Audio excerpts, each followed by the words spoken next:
3일 금요일 5분 브리핑입니다. 국회가 어제 해병대원 최상병 특검법을 참석자 168명 전원 찬성 표결로 통과시켰습니다. 국민의힘은 찬성표를 던진 지뭉 의원을 제외하고는 표결에 불참했습니다. 중앙일보는 윤석열 대통령이 거부권을 행사해서 재의결할 때에 산술적으로 국민의힘 의원 113명이 똘똘 뭉쳐서 반대표를 던질 경우 가결이 불가능하다고 했어요. 그러나 이 투표가 무기명으로 이루어진다는 점이 문제입니다. 게다가 국민의힘 의원 113명 가운데 55명이 불출마, 낙천, 낙선 등을 이유로 곧 국회를 떠나지요. 한 낙선 의원은 대통령에게 불만을 가진 사람이 10여 명이 되지 말라는 보장이 없다라고 말했다고 합니다. 최해병 사망 사건의 진실을 은폐하는 자들에 대한 특검을 조중동은 어떻게 볼까요? 사설을 읽어보겠습니다. 조선일보, 특검법에 거부권을 행사하면 국민의 의구심은 더 커질 수 있다.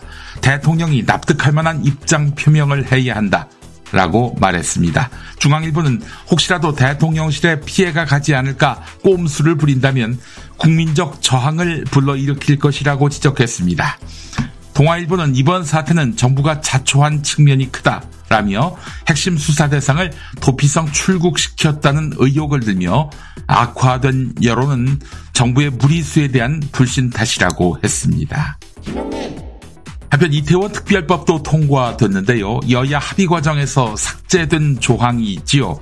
압수수색 영장 청구 의뢰권과 불송치 수사 중단 사건 자료 제출 요구권입니다. 우선 영장 청구 의뢰권.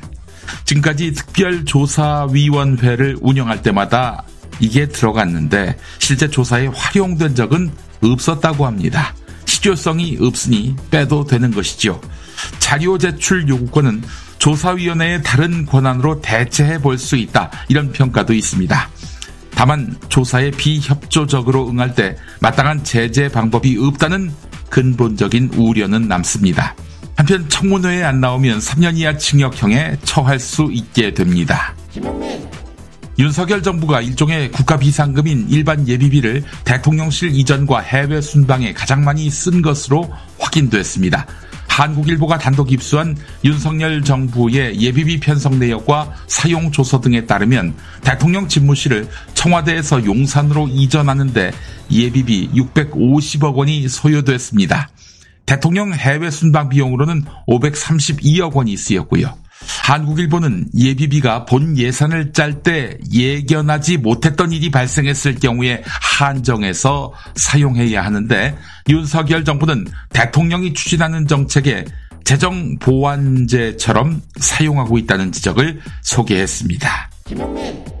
어제 나온 NBS 전국 지표 조사에 따르면 우리 국민 절대 다수인 91%는 현재의 물가 수준이 부담된다고 응답했습니다. 특히 경제적 계층 인식별로 보면 하위 계층에서 매우 부담된다는 의견이 가장 높아 물가 상승에 따른 고통이 큰 것으로 나타났습니다.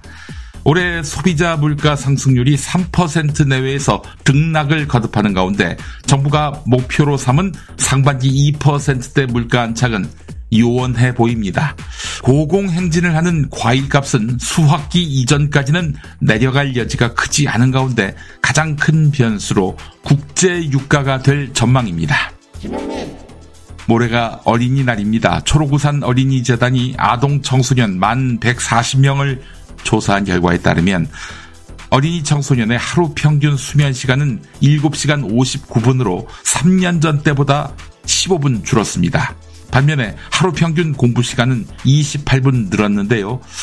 이런 가운데 초등학교 고학년 학생들이 생각하는 행복의 조건 1위는 화목한 가족이다. 이런 설문 결과가 나왔습니다.